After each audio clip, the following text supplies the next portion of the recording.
Okay, guys. So welcome to this session on research methodology and article writing. So first things first, this will be an interactive session. So in case you guys have any questions, please feel free to interrupt me, even in between and put down your questions in the chat box, and I'll be extremely happy to take them up. Second thing, since this is going to be a speed session wherein we'll be, sort of getting into the research methodology and article writing skills very quickly.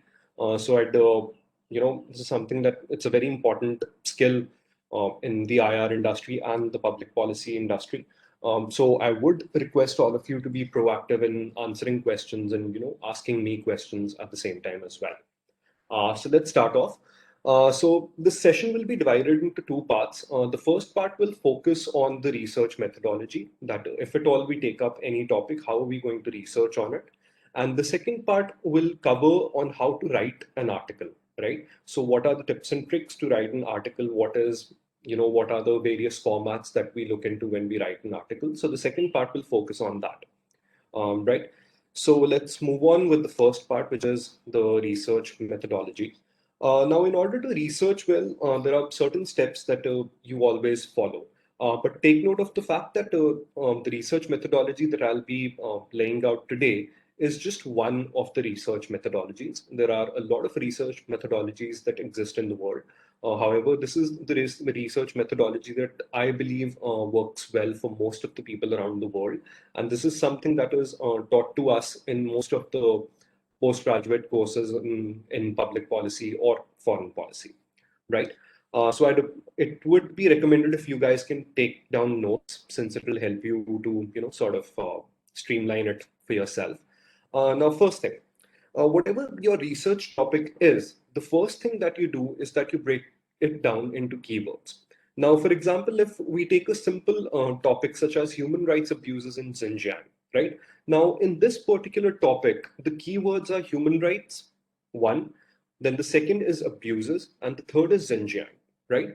So once you've broken it down into keywords, try to understand the meaning of the keywords. Now, why do I say this? Now, first of all, when we talk about human rights abuses in Xinjiang, you need to understand what human rights in essence are, right? So first and foremost, you will go down to Google, you will type human rights, and you'll start reading on what sort of human rights are there, right? You need to have a basic gist and a basic idea of what human rights are. Now, in this, there will be certain angles that you will need to cover, right? Now, for example, we're talking about human rights abuses in Xinjiang. So you will cover under human rights the basic international organizations that cater to human rights. For example, the United Nations Human Rights Council is the biggest example. So you will start off by reading what the UNHRC is and what it does. Now, you don't need to go into these aspects very deeply, but you need to have a fair and a basic idea of what sort of international organizations and what sort of international conventions or agreements are there on human rights, right? So that is the basic idea that you need to have. Now, after you've broken it down to keywords and you've understood the meaning of human rights, you will then move on to Xinjiang, right? Because this is a topic, the main object of the topic is to cover human rights abuses in Xinjiang. So start off by reading on Xinjiang. What sort of demography does Xinjiang has? Where is Xinjiang really in China? Where does it share a border with? What sort of people live there? What sort of a community lives there? What is the thought of the Chinese government on Xinjiang? These are the few things that you will look into. And don't be afraid to go out of the box. Don't be afraid that you have to follow a certain set of rules. No, just let your mind be open at all times when you're researching, right? Research on Xinjiang, research on human rights, you'll get the basic idea of what human rights abuses in Xinjiang are. Now, once we've understood the keywords, the next best thing that you always do whenever you're researching on a particular topic is that you go to the Wikipedia page of the topic. Now, a lot of times, obviously, the topic that you choose won't have a dedicated Wikipedia page for it, but the larger theme that you're covering, most of the times that will have a Wikipedia page, or it will have some page from probably Britannica or any other site which will cover that entire issue in a very brief manner, right? Now, Wikipedia, all in all, is definitely not a very credible source of information. But what Wikipedia does very effectively is cover the major issues in a particular topic that we're talking about, right?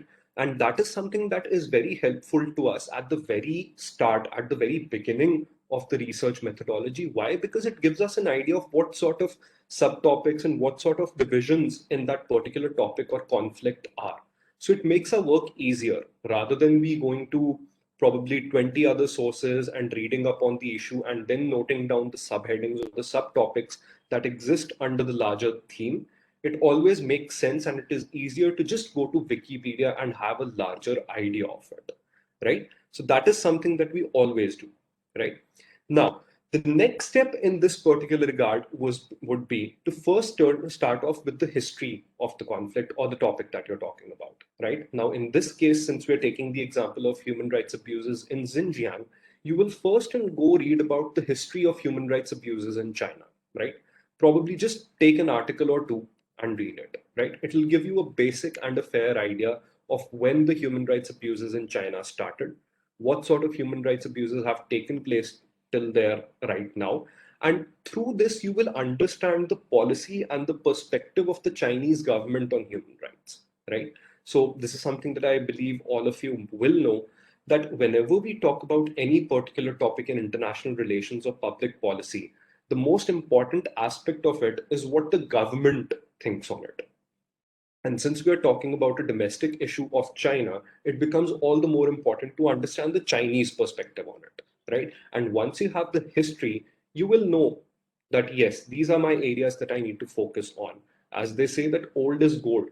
The reason for that is that history tells you a lot of things. You can draw analogies with history, you can draw comparisons with history. So these are some things that really help us to understand the entire issue. So researching on the history of your topic is very important, right?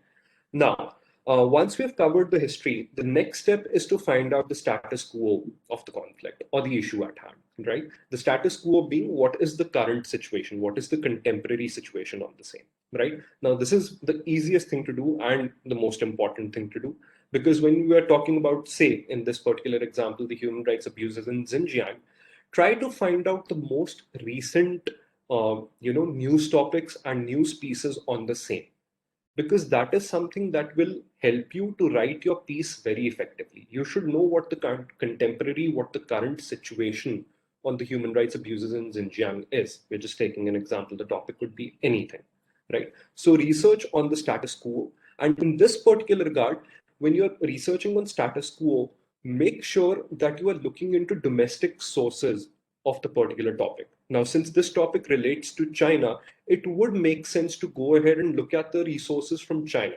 Global Times, South China Morning Post, and other think tanks that China has or other newspapers that China has. Now, even though these newspapers or outlets from China will have a biased opinion simply because of the fact that they're all under the control of the CCP, it will still give you a fair idea of what the government thinks. Once you know what the government thinks, you'll be able to write your piece better. After that, of course, you can research on the topic from other sources of the world. You can go to any websites of any think tanks or newspapers around the world and you'll find loads of literature on it. But it's very important to understand what the issues, particular country that we're talking about, what does it think about the entire situation. So that is extremely, extremely important, right? Whenever we have to find out the status quo or the current situation of the topic at hand. Now, once we have completed the history and the status quo, the most important thing that comes into play in research methodology is the stakeholders analysis. Now, stakeholders in simple words means the parties to a particular issue or conflict or topic at hand, right? So whenever we talk about, now, since we're taking the example of human rights abuses in Xinjiang, uh, what could be the key stakeholders for this particular issue? What sort of countries do you think will have a stake in the issue of human rights abuses in Xinjiang? Can anybody answer that? And it's okay if even if you're wrong, that would be perfectly fine. Anybody? Which countries do you think are the major stakeholders when we talk about human rights abuses in China or Xinjiang at large? Anybody? Okay, great. Myanmar, yes. China is something, of course. China is the stakeholder, but other than China, Myanmar is one. What other countries do you think? Tibet, absolutely, since Tibet shares a border with Xinjiang as well. So Tibet is an extremely important stakeholder in this. Hong Kong, absolutely, since China has implemented the new national security law in Hong Kong, and there are tons of human rights abuses in Hong Kong going on. Of course, Hong Kong is a very important stakeholder in this. Others, we're missing out on a major country in this. India, absolutely. India will be a major stakeholder in this particular issue since when we talk about Xinjiang, India has been at the forefront of putting it ahead on the global perspective. Thank you so much, United States of America. That is the most important country. Simply because of the fact that the United States of America believes itself to be the protector of human rights around the world. Now, this fact might have changed when Donald Trump was there, but since Biden is back now, human rights issues are again at the forefront of the Biden administration's policy across the world, right? Netherlands is there on this particular issue, Ankur, but in this particular regard, we won't talk about Netherlands much, simply because of the fact that Netherlands has not spoken much against China on Uyghurs and Xinjiang. It has, but I don't think that it's a very important stakeholder. It can be considered a stakeholder, but not a very major one. But yes. Okay, great. So, right. We have the stakeholders. Now, once you have the stakeholders, it's very important to understand the major stakeholders' point of view on a particular issue at hand, right? Now, in this particular regard, whenever we talk about human rights abuses in Xinjiang, it's first and foremost most important to understand the US perspective on it and the Indian perspective on it, because these two countries have been at the forefront. And apart from US and India, there's a third country which is very important in this regard, and that is France. Because France has been the most vocal European Union country to speak out against the human rights abuses in Xinjiang. And a big reason for France being a major stakeholder in this is that France has been at the receiving end of terrorism. And China basically argues in the case of Uyghurs and Xinjiang that they have separatist tendencies and that Uyghurs are basically a terrorist community. This is the reason that Uyghurs have been put in detained centers around Xinjiang, and they're called re-education, you know, centers where Uyghurs are re-educated to sort of reintegrate them into the Chinese society, right? So understanding the stakeholders' point of view is extremely important whenever we are talking about an issue of foreign policy or international relations, right? So you do a simple stakeholder analysis. Now, once your stakeholder analysis is done, we come to the most important part of your research methodology, and that is what sort of approach are you going to take in order to analyze the entire topic that you've taken, right? Now, there are certain ways to do this. The most simple way to do it is ARE. And this is something that I believe you guys might have heard at probably parliamentary debates: assertion, reason, and example, right? So you make a simple assertion that China has exploited the Uyghurs in the Xinjiang area to an extent that it can be called a genocide, right? Now, this is a simple assertion that I'm making. Now, if your article piece or your research paper or whatever you're writing has simple assertions, it won't have any credibility. Nobody is going to read your piece. And even if somebody reads your piece, it will more like be an essay that a second grader wrote, right? In order to make it an analytical piece, we always use the basic funda of ARE: assertion, reason, and example. So if I say that the Chinese government has undertaken measures in the Xinjiang area against Uyghurs in a sense that it can be called a genocide, I will need to give a reason for it. Why do I think so? Why do I think that the Chinese government is committing a genocide? For that, you will have to research. That is where your stakeholders analysis, your history, your status quo, all of these aspects will come into play, and you will make a point based on all of that research that yes, this is why I believe that what is happening in Xinjiang against Uyghurs is a genocide. And after that, you have to give an example of the same.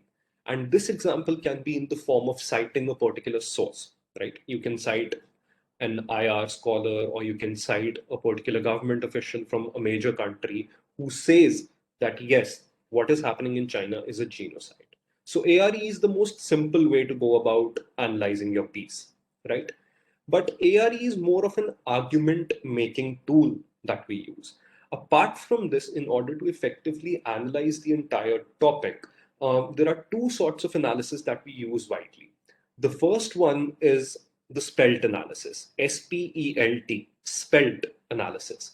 Now, spelt analysis is actually an abbreviation. So, spelt stands for social, political, economic, legal, and technological, right? So, these five things, they cover each and every aspect on a particular topic, right? So when we're talking about human rights abuses in Xinjiang, it has a social implication, it has a political implication, it has an economic implication as well, it has a legal implication. What sort of human rights abuses are there?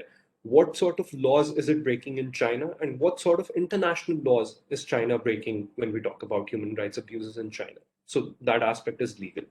And the last one will be technological. Now, in this particular regard, when we talk about human rights abuses in Xinjiang, technology is being used by CCP on extreme levels in order to target Uyghurs in various ways. It is used for tracking, it is used for a host of other reasons. So, these are the five things, the five aspects of any topic that you should always consider when you're making an analysis. So, this is the first sort of analysis that we use, the spelt analysis. The second one is more of an analysis which we use whenever we are proposing something in our piece. So this is something that we always look at when we are presenting the solution in our article, right? And this is called the SWOT analysis, SWOT. Again, an abbreviation. S stands for strengths, W stands for weaknesses, O stands for opportunities, and T stands for threats. So, in a particular issue, whenever we are proposing a solution, we always look at the strengths, weaknesses, opportunities, and threats of our solution, right? What are the strengths? What are the weaknesses? What are the opportunities that such a solution brings about? And lastly, what sort of threats are there? And threats can also be called as the cost. So whenever you are proposing something, whenever you're giving out a solution, it's very important to acknowledge what sort of obstacles are the government's going to face if they implement your solution, or what you're proposing, what sort of a cost does it have, right? Your article does not have to be a rosy picture at all times. You have to agree, accept your threats, your costs in whatever you're proposing, right? So that is the most important thing that we do in analysis. So guys, are we clear on the sorts of analysis that we use? These two are the major ones. Of course, there are a lot of other ways to analyze a particular issue, and you can always go ahead and read up on it. But these two are the major. Is everyone clear on it? Okay, great. So now we'll move on. Once we have done the stakeholders and the spelt analysis, it's very important to identify the core areas of conflict or interest in your topic, right? So this is something that I will cover in depth a little when we talk about the article writing, the tips and tricks that we use. So we'll get onto it later. But yes, it always makes sense to read up on an issue from different sources, right? Make sure that you're using credible sources and multiple sources to study it, right? The US sources, for example, will always have a liberal outlook on a particular issue. In India, you might find a more right to the center point of view. But then again, each and every country's think tanks or newspapers offer you wide range of perspectives on a single issue. So make sure that you're reading up using credible sources and multiple sources, because that will help you to identify core areas of conflict or interest in your particular topic, right? Now, after this, the last part that comes to play is the solution in a research methodology.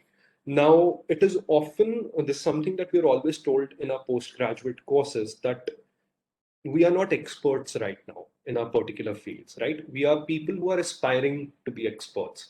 So it always makes sense not to delve too much into solutions. It's better to just analyze the entire topic and leave it at that, right? You could identify the loopholes in the topic, you could identify the positive points in a topic, but it is always, recommended to us that we do not delve into solutions much.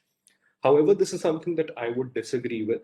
Go ahead and research on solutions. But whenever we talk about solutions, make sure that you're reading up on them a lot, because we're talking about foreign policy and international relations here. We're talking about entire countries. We're talking about the entire globe.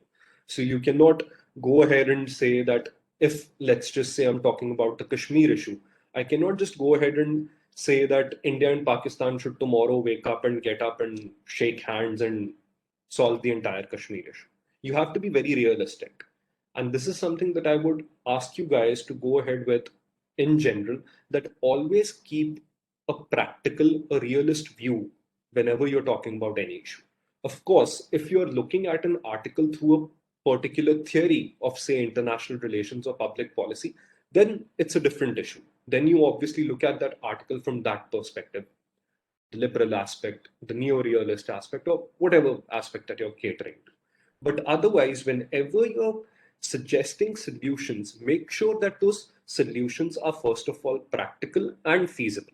Do not go into a fairy tale world that you are going ahead and giving out any and every solution, right? Make sure that it is corroborated from multiple sources. It is always good to, sort of collate solutions on your particular issue from different sources, right? From probably prominent academicians or prominent diplomats or prominent members of the cabinet from a particular country. These are the people that you cite whenever you're giving solutions. And of course, you can always rack your own brains and come up with a good solution on your own, right? So, yes, these are the particular aspects that we always cater to whenever we are talking about the research methodology, right? So, any doubts regarding the research methodology, guys? Any doubts regarding the points that I talked about? Any questions on the same? I'm giving you 2 minutes to put out your questions on the chat box and we can take them up. 2 minutes, guys. If you have any questions, just put them out on the chat box and I'll take them up.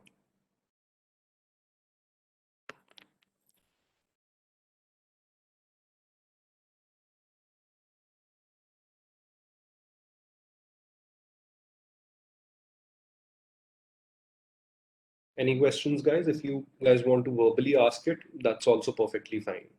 If you want to put it on the chat box, you can do that as well.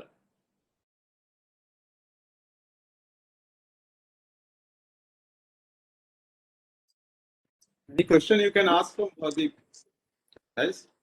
Later on, don't trouble me with the questions.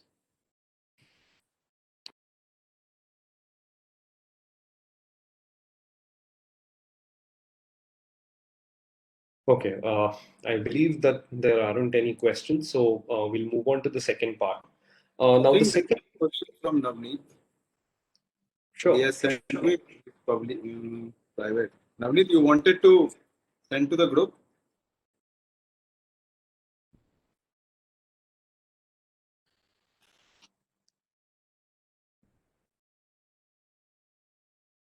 Okay, I think whatever he has asked, that can be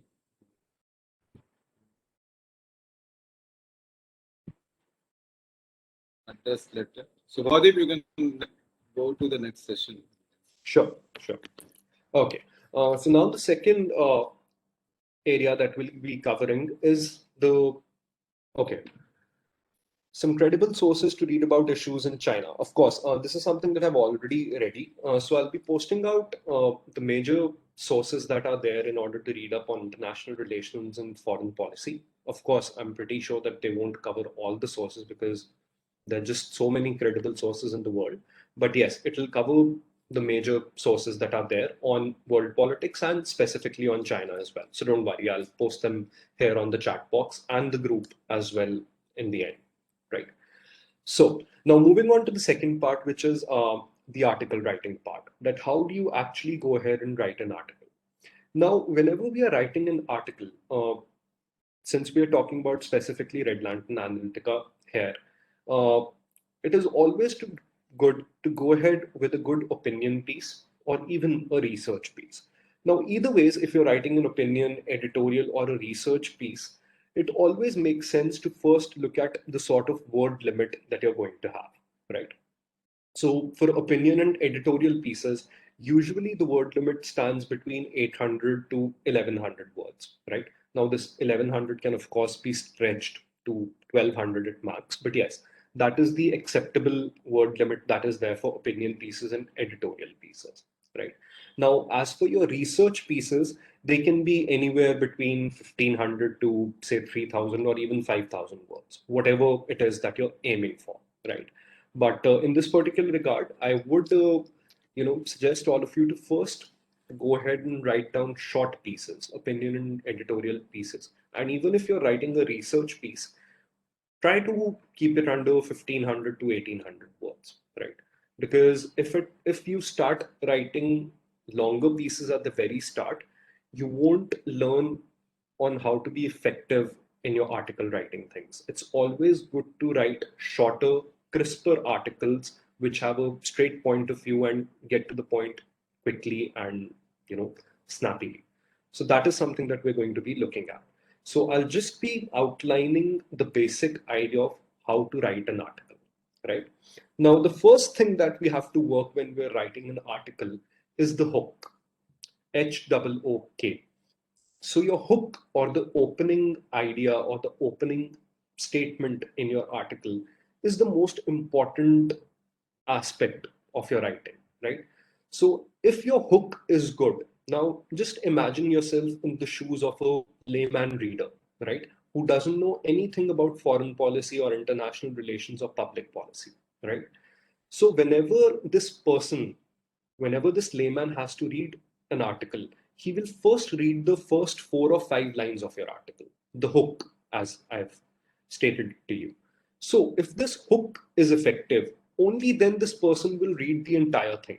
Otherwise, a layman or a common man who doesn't really read up on foreign policy and international relations will have no interest in reading your piece. So the most important aspect is your hook. Now, how do we write this book, right? In order to be effective with this, you pick up a very recent happening or a very recent news that has been there in the world regarding your particular topic. Now, let's just say that we're talking about the human rights abuses in Xinjiang. You could probably pick up a recent statement by, say, France or India or the United States on the issue at hand, right? It could be anything, or any news which states out that these many people have been arrested or detained by the Chinese government as a part of the Uyghur detention system.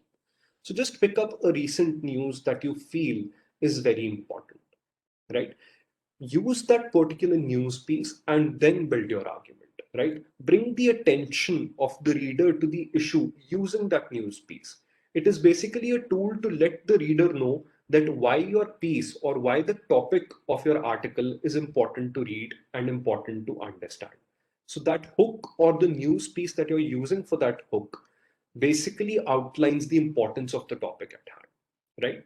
So focus on the hook first. And this hook can be anywhere between 100 to 120 words, right? It is always suggested that the hook does not go above this prescribed word limit of 100 to 120 or at max 150 words, right? Now, after you've written down the hook, you come down to the main argument that you are going to make, right? In the entire article. So it is sort of an abstract of, say, a paragraph or two, right? Now, this abstract or the main argument that you're going to present cannot be anywhere between more than 150, 200 words, right?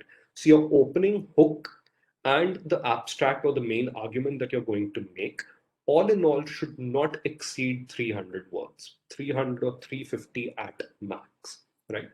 Now, after you have catered to the hook and the abstract or the main argument, you come down to the most important part of your article, which is the body, right? Now, this area of body, which will carry your main arguments, let's say in different paragraphs or points, this is a place where you can be extremely flexible, right? So keep your mind very open as to how you want to present the argument, right? What sort of an analysis are you taking up? We have talked about the SWOT analysis, we've talked about the SPELT analysis, we've talked about simple AI, right? So in this particular body, if you guys remember in English language classes, we always used to write a letter, right? In that letter, there used to be the part called body, right? And that is exactly what we have to do in an article as well. Here you can be absolutely flexible. So keep your mind open, bring out as much context as possible in this particular part of the body, right? Now, let's just say that we're talking about human rights abuses in Xinjiang. The reason we talked about the history, the status quo, the stakeholders analysis, the SWOT and the SPELT analysis in our research methodology is that you cover these same things in your body. You give a historical context, you present the status quo, you present an analysis. It's the simplest way to go about your body part, right? And again, this body part cannot be more than 400 to 500 words in all, right? Not more than that. And after that, lastly, we come to the part called conclusion, as we all know, right?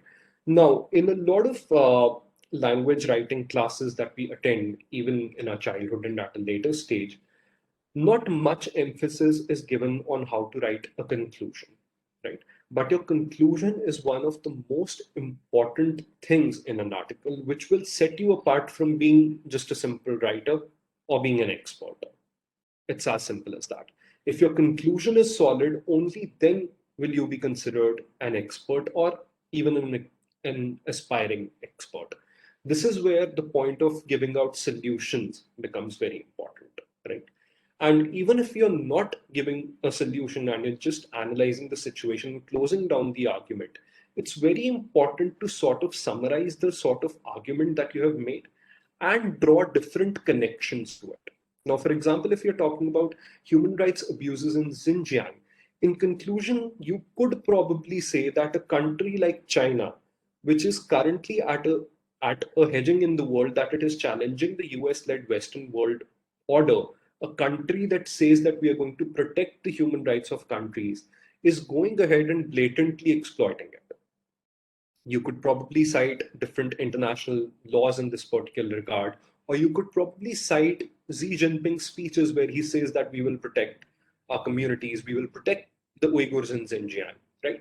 So you draw connections from various points of view and amalgamate them. That is what your conclusion is for.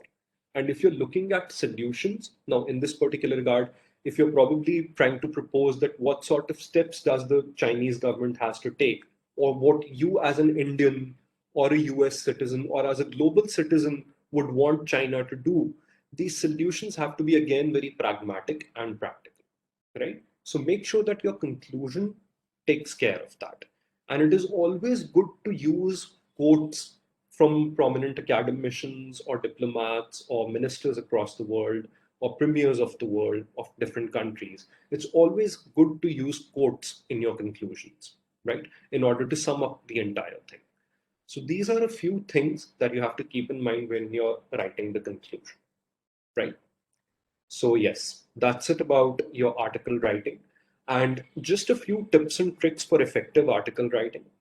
First of all, make sure that your sentences are short and crisp.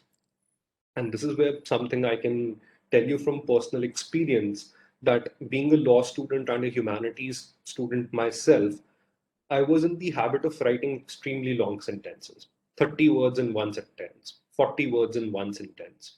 And I've come across people who write 50 to 60 words in one sentence. And trust me, when a common man or even an academician or a diplomat or anyone who reads a piece on foreign policy finds that, first of all, very annoying, and it does not deliver your point very effectively. So it's always good to have very short sentences. Of course, there are going to be certain sentences in your article which will probably stretch to 20 or 25 words. That's perfectly fine. Where it is required. But other than that, try to keep your word count for one sentence under 15 words. That is what, you know, brings a thrust into your article and delivers your idea very effectively and crisply. So make sure that you're using short sentences, right? The third thing that is very, very important when we write an article is that, first of all, either the issue that you're talking about has to be a very contemporary and a recent issue, because only then will a reader click on your article and read it. Unless it is recent or contemporary, not many people are going to read it. First thing. The second thing that you have to take care of is that there should be a reasonable and a very clear angle to your piece. So this is something that we are told in postgraduate courses, especially when we're talking about writing articles or research papers, that your article or research paper should contribute to the existing literature in some way, in some positive way, right? So when, let's say I'm talking about human rights abuses in Xinjiang, if you simply go ahead and take the title of your article as human rights abuses in Xinjiang and you simply tell us the history, the status quo, and you propose something, that is nothing new. Probably there are lakhs of articles that are out there in the world talking about the very same thing, what the history is, what the status quo is, what your solutions are, right? So you have to find that, unique angle that will lend and positive and will contribute positively to the existing literature on human rights abuses in Xinjiang, right? So again, this is just an example, but it's very important to have a unique perspective. And if at all you're writing a simple article outlining the human rights abuses in Xinjiang, then your approach of research or writing the article should be very unique. Only then will it make for an effective piece. Otherwise, it's just a plain simple essay that anybody can write. And since we're talking about writing for Red Lantern Analytica, and in the future, you'll be probably writing for other good newspapers or online portals or think tanks, it's very important to keep this in mind that your piece positively contributes to the existing literature. So these are the simple tips and tricks that we follow for any particular piece that we are writing. And this outline that I've given you of hook, main argument, body, and conclusion, this works for any and every length of piece that you're looking at. Even if you're looking at a 5,000 word research paper, or you're looking at a dissertation of probably 25,000 to 50,000 words. It works in all particular senses, right? And last but not the least, make sure that your article has a proper structure. It should be told like a story. It's always said that the best articles are those which tell a story and in a very structured manner, right? So make sure that there's a clear line of thought running through your entire piece, right? And in this particular regard, I will also send you guys on the group a few links to opinion pieces and editorial pieces, which I believe have been written extremely effectively. So just go through them once so you'll get an idea of how to write a good article piece, right? So that's it, guys. If you have any questions, please feel free to ask them. Thank you, Bhavdeep. So let us see if they have any questions, or otherwise, as when the assignments are given, so they will submit the articles probably in the first week of May. There are some other students also from the policy metrics team. So more or less, they will also follow the same method. Only the topics will be different. So, anyone having any doubt, any issue, you can unmute and ask the question. Okay, right. The ideal word limit for an article. So as I said, if you're writing an opinion on an editorial piece, the word limit of it shall be 800 to 1100 words, right? And if you're, say, writing a short research piece, that has to be a minimum of 1500 words, right? 1500 to 2000. But yes, this is something that I would like to encourage at this point, that try to focus on opinion and editorial pieces as of now, because it's very important for us to learn how to write short and crisp pieces first. Only then can we move on to write effective research papers in the future. So yes. Okay, font size and style. I'll just craft a message on the group and I'll send it there on the font size and the formatting style that we follow for Red Lantern Analytica. It is also there on the website, but I'll just send it to you guys again. Any other questions? Okay, word limit for the conclusion. I just saw this question by Shreya. So word limit for the conclusion is mostly not more than 150 to 200 words for opinion and editorial pieces. Of course, if you're writing a research paper of say 2000 words, then obviously you can stretch it to 300 or 350. But the ideal number or the ideal word limit for a conclusion is not more than 150 to 200 words. So yeah. Well, there is one more question. Will our articles be published or just a few selected ones will be published? So if your articles are up to the mark, so if we find that, it should go to the platform. So that will be published at Red Lantern Analytica. If we find it, more worthy enough, so we can send it to so many platforms, so many connects we have nationally, internationally also we can send. So it all depends. It can also happen that all of your articles can be rejected and all of them can be selected. So there is no guarantee as such. It all depends on the quality, which will be eventually decided by us. Thank you. I think about it, we are good. So we have Right. spent almost 45 minutes. So if Yes. if any issue, they can reach to me or to you. Absolutely. Thank you for the session, and Thank you mostly so I much. think it's very helpful for them to approach now. Thank you. Right. Thank you, everyone. Thank you.